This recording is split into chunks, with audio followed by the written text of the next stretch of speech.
একটি ঘনককে আমি যদি 50 সেন্টিমিটার বাহুকে যদি 49 সেন্টিমিটারে পরিণত করি, তাহলে প্রযুক্ত কাজের মান, পীড়নের মান, একক আয়তনে শক্তির মান এই সব জিনিস বের করতে বলেছে। যেখানে তোমার কাছে দেওয়া আছে কি? বি কি জিনিস ছিল বলো তো? বি ছিল বাল্ক মডুলাস বা আয়তন গুণাঙ্ক। সো আয়তন গুণাঙ্কের ভ্যালু যেহেতু দেওয়া আছে, আর একটা জিনিসকে একটা 50 সেন্টিমিটারের একটা কি ছিল? কিউব ছিল। এটাকে আমি কম্প্রেস করে হচ্ছে 49 সেন্টিমিটারের হচ্ছে বাহু বিশিষ্ট একটা কিউবে রূপান্তর করছি। সো অবশ্যই আমি হচ্ছে চাপ প্রয়োগ করছি, বল প্রয়োগ করছি বাইরে থেকে। তার আয়তনটাকে আমি শ্রিঙ্ক করে দিচ্ছি। আয়তনের পরিবর্তন হচ্ছে। সো এখানে হচ্ছে আয়তন গুণাঙ্কের যে কনসেপ্টটা আছে, সেই কনসেপ্টটাকে ব্যবহার করে এই সবগুলো জিনিস আমরা বের করব। প্রথমত কাজ করি একটু পীড়ন বের করার আগে আমাদেরকে বল জানা লাগে। যেই মানটা আমরা এখানে জানতে পারছি না, দেখো ডিরেক্ট কিন্তু বলের মান দেওয়া নাই। পীড়ন সমান কি জানি আমি? এফ ডিভাইডেড বাই এ।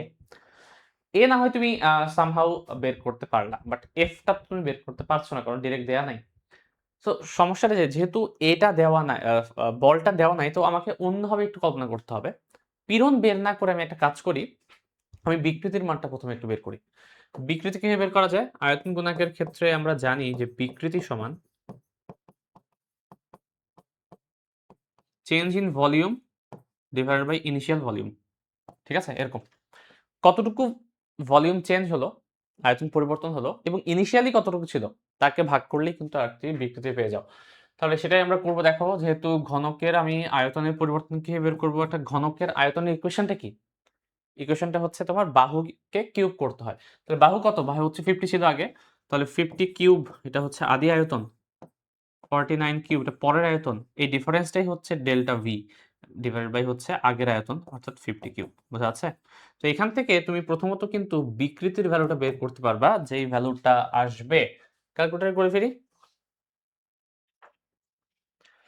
দেখো, 50 cube minus 49 cube divided by 50 cube, সেটা আসে কত? 0.0588। 0.0588। এটা কোনো একক নাই কিন্তু। ওকে, সো বিকৃতি এতটুকুই আমরা হচ্ছে রেখে দিব।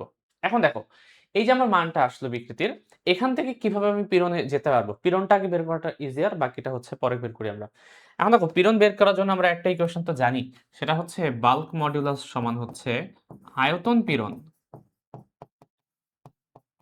বাংলায় বলি আয়তন পীড়ন ডিভাইডেড বাই হচ্ছে আয়তন বিকৃতি। এই যে বিকৃতিটা বের করলাম, এটা কিন্তু আয়তন বিকৃতিই বের করেছি আমরা, তাই না? তাহলে আমি যদি পীড়ন বের করতে চাই, তাহলে আমাকে হচ্ছে বি এর সাথে শুধুমাত্র এই বিকৃতিটাকে গুণ করে দিতে হবে, তাহলেই হচ্ছে। তাহলে পীড়ন কত? সরি, কি বি কত? বি হচ্ছে 8.5, আর এটা কত? 0.0588। ঠিক আছে? সো এখান থেকে আমি বের করতে পারবো আমার পীড়নের ভ্যালু, যেটা হচ্ছে এই মানটার সাথে 8.5 গুণ করব, যেটা আসে 0.4 ট্রিপল, অনেকগুলা ইয়ে আসে 0.5 বসছে, তাহলেই হচ্ছে একবার 0.5 অলমোস্ট 0.5। ঠিক আছে? নিউটন পার মিটার স্কয়ার, অথবা প্যাসকেলও বলতে পারো, সমস্যা না, যেহেতু কম্প্রেস করছো। সো প্যাসকেলও বলা যেতে পারে। দেখো, পীড়ন হচ্ছে এটা। আর কি বলা হচ্ছে এরপরে?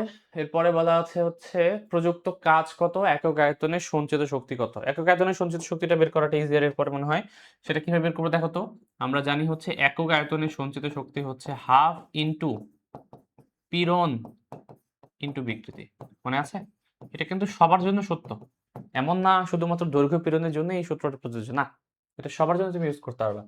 সো হাফ ইনটু পীড়ন, পীড়ন কত? এই যে পেলাম আমি এখনই 0.5, ইনটু বিকৃতি, এই যে বিকৃতি 0.0588, 0588।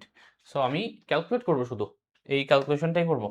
হাফ 0.5 0588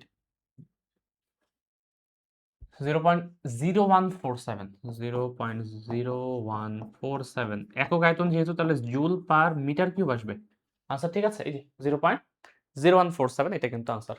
সো এটাই হচ্ছে আমাদের একক আয়তনে সঞ্চিত শক্তির মান। এখন দেখো, আরেকটা লাস্ট পার্ট বের করতে বলেছে কি আমাদেরকে? লাস্ট পার্ট হচ্ছে বের করতে বলেছে তাহলে টোটাল তোমার কাজটা কত। তো টোটাল যে ওয়ার্ক ডান, সেটা হচ্ছে তোমার একক আয়তনের শক্তির সাথে যদি আমি টোটাল আয়তনটা গুণ করে দিই, তাহলে তো হচ্ছে অবভিয়াসলি এখানে কিন্তু চেঞ্জ হওয়া আয়তনটা বের করা যাবে না, পরের আয়তনটা না, সবসময় এটা হচ্ছে ইনিশিয়াল যে আয়তন, সেটাই তোমাকে ইউজ করতে হবে। তাহলে সেটা আমি ইউজ করব কিভাবে? ইউ এর ভ্যালু দেওয়া আছে, পেলাম আমরা 0.0147 এবং আয়তন হচ্ছে 50 সেন্টিমিটার দেওয়া ছিল না? তাহলে 50 সেন্টিমিটারকে আমি 0.5 বলতে পারি মিটারে। একে হচ্ছে কিউব করে দাও। তাহলেই হয়ে যাবে তোমার আনসারটা। সো যেটা আসলো 0.5 এর উপর কিউব দিয়ে দাও। তাহলে আসবে এটা হচ্ছে 1.884 10 to the power minus 3। 1.84 10 to the power minus 3 joule. এই হচ্ছে একক আয়তনে, সরি একক আয়তন না, টোটাল যে কাজটা, সেই টোটাল কাজটার ভ্যালুটা আমরা বের করলাম। দেখো ৩ টা জিনিস বের করতে বলেছে। খুবই সিম্পল। বিকৃতি বের করলাম প্রথমত। দেন হচ্ছে সেখান থেকে আমি বাল্ক মডুলাসের হেল্প নিয়ে পীড়নটা বের করলাম। পীড়ন বের হওয়ার পরে একক আয়তনীকৃত কাজটা বের হলো বা সঞ্চিত শক্তি, এবং দেন ফাইনালি আমরা কাজের মানটা বের করলাম। দেখো কোন পার্ট তোমাদেরকে কঠিন লেগেছে কিনা? সব সহজ না? শুধুমাত্র সূত্র জানলেই হয়।